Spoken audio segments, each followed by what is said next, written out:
L'Assemblée va à présent entendre une allocution de son Excellence Yaozi Ofakiva Rafalaou Sovaleni, Premier ministre du Royaume du Tonga.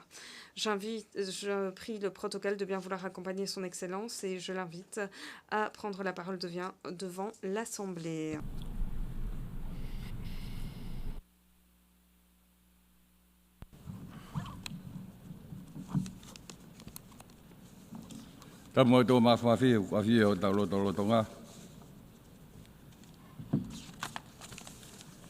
Mr. President, Monsieur le Président, Malo et Lelei, je vous adresse les chaleureuses salutations du Royaume du Tonga et de notre région du Pacifique bleu. Je voudrais tout d'abord vous adresser mes félicitations à l'occasion de votre présidence, votre élection à la présidence de la 79e session de l'Assemblée générale des Nations unies. Je tiens également à remercier votre prédécesseur, son Excellence M. Denis Francis, pour l'excellente manière dont il s'est acquitté de sa tâche dans un contexte marqué par des défis mondiaux très importants et de plus en plus complexes. Je salue également le secrétaire général, son Excellence Antonio Guterres, pour l'excellente manière dont il a dirigé notre maison, les Nations Unies, en ces temps troublés. Monsieur le Président, nous nous réunissons à l'occasion de cette 79e session sous le thème « Ne laisser personne pour compte ». Ma délégation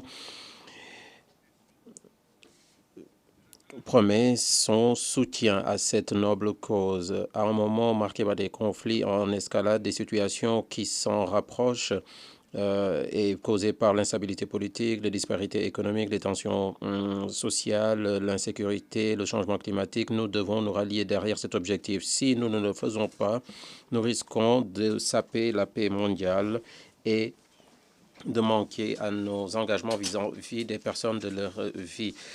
La réforme du Conseil de sécurité attendue de longue date est urgente, cruciale et doit se faire immédiatement. Il est de notre responsabilité de résoudre, comme il se doit, les défis en matière de sécurité du XXIe siècle.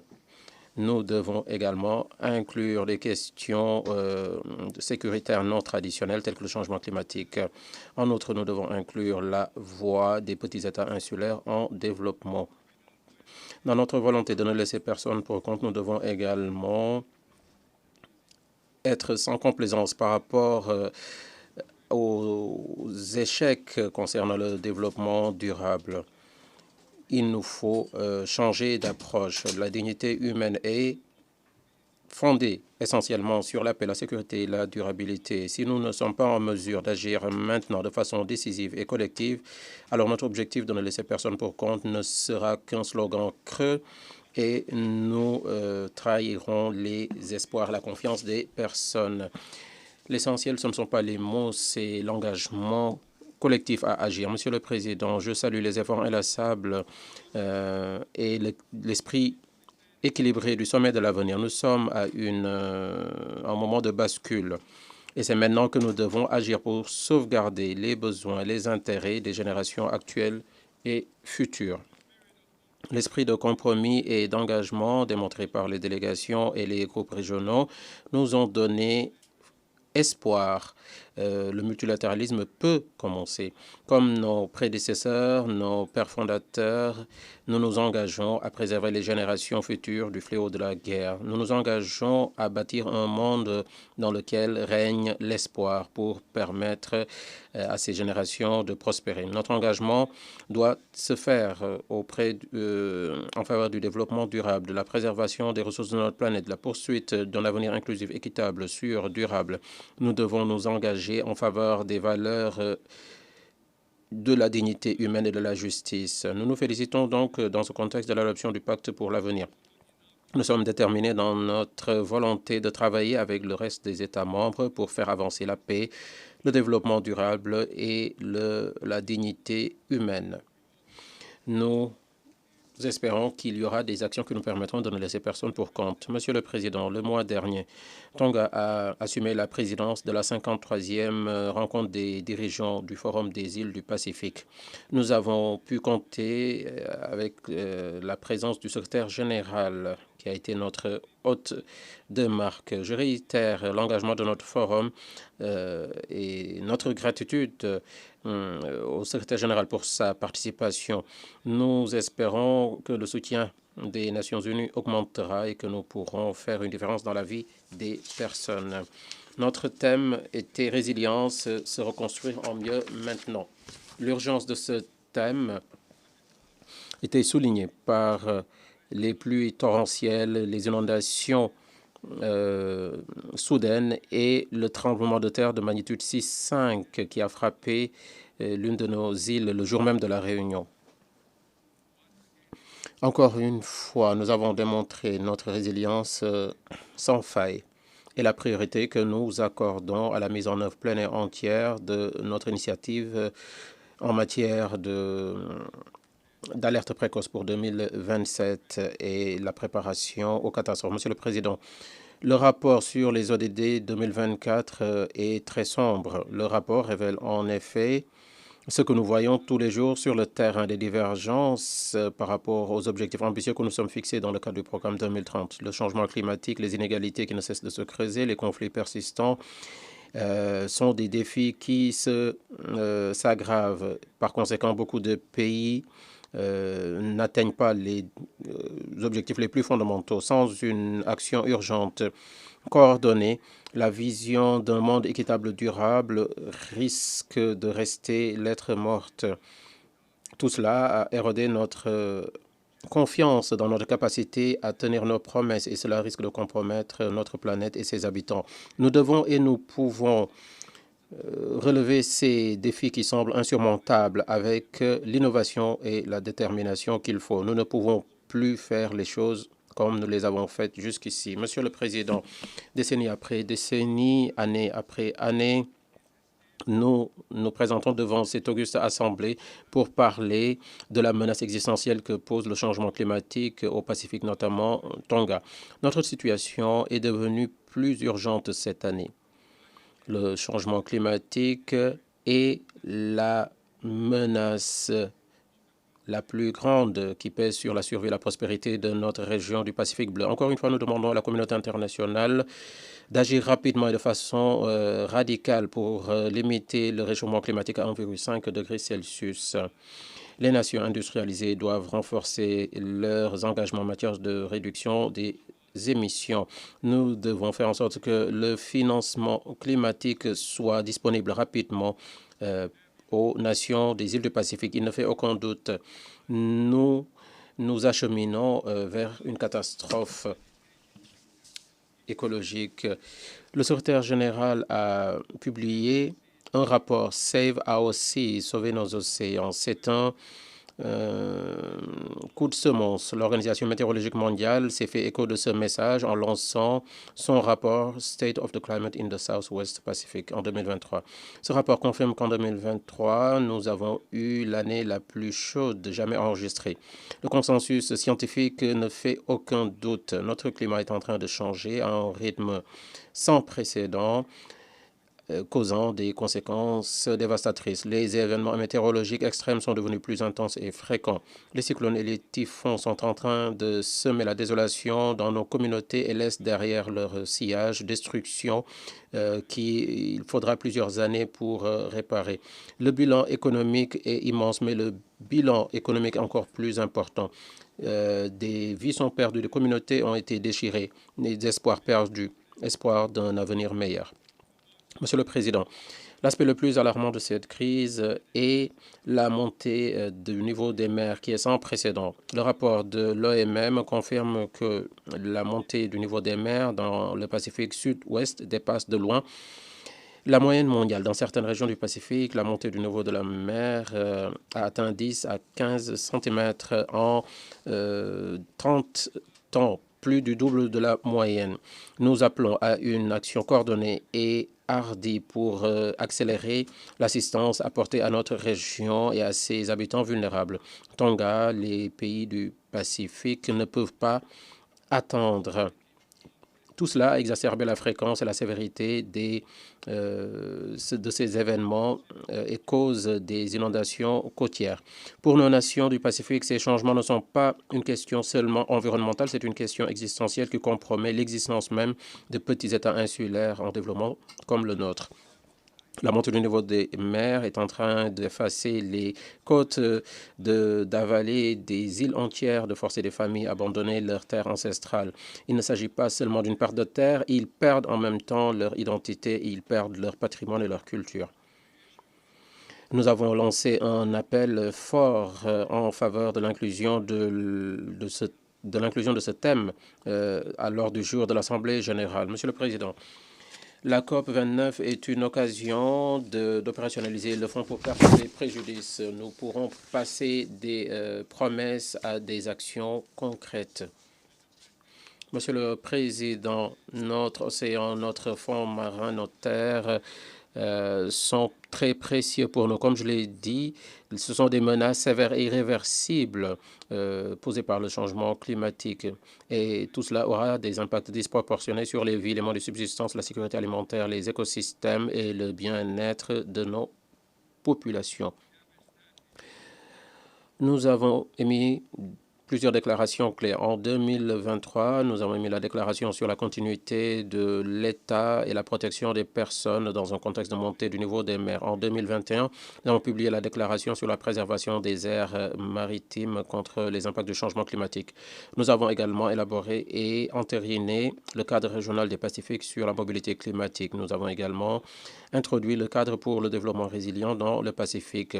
Le dernier document est le premier cadre régional mondial qui lie le changement climatique et le risque de catastrophe.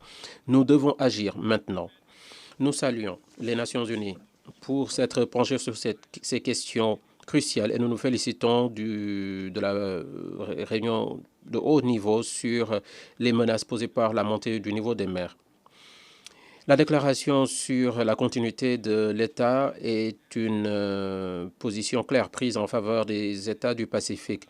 Nous en affirmons la continuité de l'existence des Pacifiques, la souveraineté, leurs droits. La déclaration souligne notre détermination à préserver à la fois les dimensions territoriales et humaines de nos États dans le cadre du droit international. La déclaration s'engage également à protéger les personnes affectées par le changement climatique, à assurer la préservation de leurs droits humains, de leur statut politique, de leur patrimoine culturel, de leur identité, de leur dignité. Nous appelons à la coopération mondiale pour réaliser les objectifs de cette déclaration conformément aux principes internationaux d'équité, de justice et de responsabilité partagée. Monsieur le Président, les défis auxquels nous nous heurtons sont immenses, c'est vrai, mais ils ne sont pas insurmontables. La résilience des populations du Pacifique est légendaire. À travers les siècles, nos communautés ont contré des tempêtes, sont adaptées à des conditions changeantes. Ils ont préservé leur culture à travers la diversité. Aujourd'hui, plus que jamais, nous devons faire fond sur cette résilience. C'est maintenant que les pays du Forum des îles du Pacifique ont besoin d'agir rapidement de façon prévisible pour accroître l'accès au financement climatique pour protéger nos communautés. Je suis fier d'annoncer la mise en place d'un mécanisme de résilience des Pacifiques, un mécanisme piloté par nous-mêmes qui assure la résilience face aux catastrophes. Nous allons accueillir le bureau de ce mécanisme et d'ores et déjà, je peux dire que nous avons bénéficié de soutien de partenaires et d'amis. Mais nous avons besoin de partenaires plus nombreux encore. L'objectif est de combler le fossé de financement pour les petits projets d'adaptation. Je voudrais à ce titre remercier le secrétaire général des Nations Unies pour son rôle de chef de file et son engagement à appuyer le Forum des îles du Pacifique en convenant d'un événement au cours duquel des promesses seront faites pour ce mécanisme. Nous avons besoin d'un fonds d'adaptation et autres. Nous avons besoin de guichets de financement climatique pour répondre aux besoins des pays vulnérables, notamment les petits États insulaires en développement du Pacifique. Monsieur le Président, nous nous félicitons du soutien apporté dans le cadre du programme d'Antigua-Barbuda pour les PID. Ce n'est pas seulement un cadre politique, c'est une vision collective en faveur d'une croissance durable et d'une résilience dans un contexte de défis sans précédent. Nous nous félicitons de l'allocation de ressources et de systèmes taillés sur mesure pour faciliter la mise en œuvre d'actions concrètes annoncées dans le programme d'action dans les 10 domaines. En même temps, la réforme de l'architecture financière internationale sera essentielle pour appuyer ce nouveau programme d'action. Cela inclut 3 programmes de politique mondiaux substantiels, la redéfinition de l'éligibilité pour les ressources, l'éligibilité aux ressources de développement, l'amélioration de l'accès à la finance climatique et la création d'une durabilité de la dette à long terme. La mise en œuvre de ce programme est essentielle pour accélérer la réalisation des objectifs de développement durable de l'horizon 2030. Nous nous félicitons des agences clés des Nations Unies qui vont permettre la mise en œuvre de ce programme. Reconnaître nos vulnérabilités, nos leaders ont reconnu notre vulnérabilité. Et c'est dans ce contexte que nous nous félicitons de l'indice de vulnérabilité multidimensionnelle. Les PID ont appelé de leur vœu cet indice depuis des années. C'est là donc l'occasion de mieux comprendre notre vulnérabilité en donnant un nouvel espoir et un nouvel élan au programme 2030 à travers une approche qui réponde véritablement à nos besoins. Nous attendons avec intérêt l'opérationnalisation de cet indice et les autres mesures des Nations Unies. Et nous appelons les organisations internationales ainsi que les institutions financières internationales à examiner, prendre en compte les chiffres de cet indice dans leurs critères d'allocation de prêts. Monsieur le Président, nous sommes éloignés, nous sommes petits. Il ne fait aucun doute que nos économies continuent de souffrir des effets des tensions géopolitiques et de la perturbation des chaînes d'approvisionnement mondiales. Notre population souffre de l'inflation galopante, de difficultés, de la pauvreté qui s'accroît et qui touche les plus vulnérables dans notre région du Pacifique bleu. Toutefois, dans cette période très critique, le Forum des îles du Pacifique a été ferme dans sa détermination à bâtir une région pacifique solide, une région faite d'espoir, de prospérité et permettant ainsi à ses habitants de vivre dans la dignité. Nous invitons tous les partenaires à appuyer nos aspirations en matière de développement énoncé dans notre stratégie 2050 pour le continent du Pacifique bleu. Et nous appelons également à l'appui à notre feuille de route pour le Pacifique pour le développement économique. La transformation résiliente appelle un accès à la qualité, à l'abordabilité, à l'accessibilité, à l'inclusivité de l'éducation et de la santé. Nous misons sur des soins de santé résilients au climat, l'éducation, ces infrastructures, des plateformes numériques pour atténuer les risques, lutter contre les maladies non transmissibles et assurer l'égalité dans notre région. Nous sommes déterminés à lutter contre les maladies non transmissibles. Nous réaffirmons notre engagement à bâtir des partenariats robustes entre le gouvernement et d'autres secteurs pertinents afin de nous attaquer aux causes profondes des maladies non transmissibles à travers une approche tenant compte de l'ensemble du gouvernement et de la société. La lutte contre la pollution au plastique, notamment dans l'environnement marin, est une priorité. C'est une menace pour nos écosystèmes et la santé. Et l'océan Pacifique est notre identité. Il est vital pour notre subsistance et notre alimentation. Les océans sains nous permettront de lutter contre le changement climatique. Monsieur le Président, les actions de notre gouvernement portent sur quelques domaines particuliers. La résilience nationale, la qualité des services, leur abordabilité, et la croissance économique progressive. Notre objectif est de renforcer la résilience nationale en créant des plateformes plus solides pour faire face aux catastrophes naturelles et lutter contre le changement climatique. Notre objectif, atténuer la pauvreté et améliorer la qualité de la sécurité sociale. Nous allons également mobiliser les réponses nationales et internationales pour réduire l'utilisation des drogues illicites et pour lutter également contre les certains processus. Nous allons tout faire pour améliorer l'éducation pour tous en accordant la priorité aux écoles sûres, en nous attaquant au décrochage, en luttant pour l'égalité des genres, renforçant les possibilités de formation professionnelle à des coûts abordables. Nous allons améliorer la santé qui devra rester abordable et de qualité et nous mettons l'accent sur la lutte contre la COVID-19, les maladies non transmissibles et les mesures préventives. Nous mettons l'accent également sur les services du gouvernement qui sont aujourd'hui d'une qualité exceptionnelle et qui pourront être accessibles pour tous. Mais pour cela, il faut renforcer la technologie Internet de haute bande et assurer une bonne utilisation de l'énergie, de la communication, de l'eau potable et assurer un environnement sain et abordable. Parmi nos autres objectifs, la croissance économique, la priorité donnée au secteur public-privé, les partenariats entre le public et le privé. Monsieur le Président, en guise de conclusion, permettez-moi de refermer la boucle pour revenir à notre thème, ne laissez personne pour compte. Cette aspiration doit être notre boussole pour éradiquer la pauvreté, mettre fin à la discrimination, respecter les droits fondamentaux des personnes, réduire les inégalités ainsi que les vulnérabilités. Ces vulnérabilités et inégalités qui non seulement sapent notre humanité que nous avons en partage, mais font disparaître l'espoir. Le progrès d'une communauté ou d'une nation ne peut se faire en vase clos, en épousant une manière de faire équitable et juste. Nous pouvons promouvoir une société mondiale harmonieuse, résiliente, faire progresser la paix, le développement durable et la dignité humaine. Nous devons aller vers cette paix et ce développement durable avec un sentiment d'urgence, comme d'autres l'ont fait avant nous.